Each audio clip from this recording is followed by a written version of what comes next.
সমস্ত ইমামরা আজকে জামাত ইসলাম করেন, তাদের পিছনে আমাদের নামাজ হবে না। কাকা কিন্তু মক্কার ইমাম, তিনি কিন্তু সব জানেন।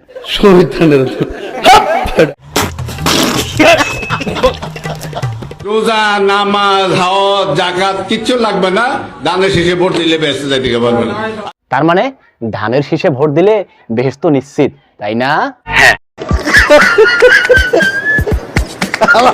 কয় কি ইমাম সাহেব বান্ধে ফেলাবেন, একদম তেনান্দার বান্ধে ফেলাবেন যে বেটা তুই ইমামি করবি, ইমামতি করবি, তো জামাতে ভোট চাওয়ার জন্য আসবে না। যদি নাউজুবিল্লাহ, এদেরকে বলার মতো ভাষা আমার জানা নেই।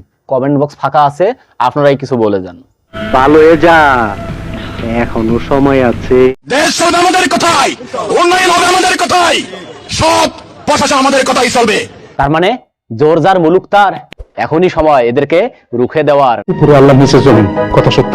যদি আপনাদের ছেলে মেয়ে ভাই বোন যদি চাকরির দরকার পড়ে, বিএনপি ডিও লেটার লাগবে। কাকার কথায় কিন্তু যুক্তি আছে। কি মানুষ রে বাবা, ছি। আমাদের ঈসা আলাইহিস সালাম তিনি আমাদের নবী ছিলেন, এরপরে তিনি কিন্তু খ্রিস্টানদের প্রভু রূপান্তরিত। ভাই এটাও কি হাদিস? কেসা লাগা মেরা মজাক। আমরা আসছি একজন এতিমের পক্ষ থেকে, তারেক রহমান। মা নাই, বাপ নাই, আচ্ছা, বাবা নাই, ভাই নাই, এই দুনিয়ায় এক আল্লাহ আর এই জনগণ ছাড়া ওনার কেউ নাই। ভাই তোর ইতিমের হকটা মারিস না, ভোটটা দিয়ে দিস।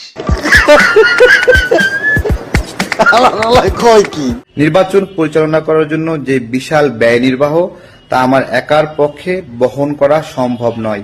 আজকাল ফকিরনিরাও তাহলে নির্বাচন করে।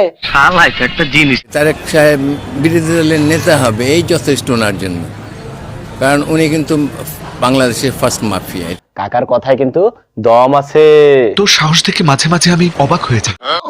জনগণ যদি বাড়াবাড়ি করেন তাহলে কিন্তু উচিত শিক্ষা দিবে। ক্ষমতায় আসবে কমপক্ষে 280 সিট নিয়ে। বলেন কি? আমাদের সাথে আজকে যারা নির্বাচন করে যেন এজেন্ট এখানে দিতে না পারে। ও মাই গড, তোমাদের এত পাওয়ার! তাহলে অযথা ভোট করার কি দরকার? ক্ষমতা তো পেয়েই গেছেন। নিঃসন্দেহে তুই ঠিক কথা বলেছিস।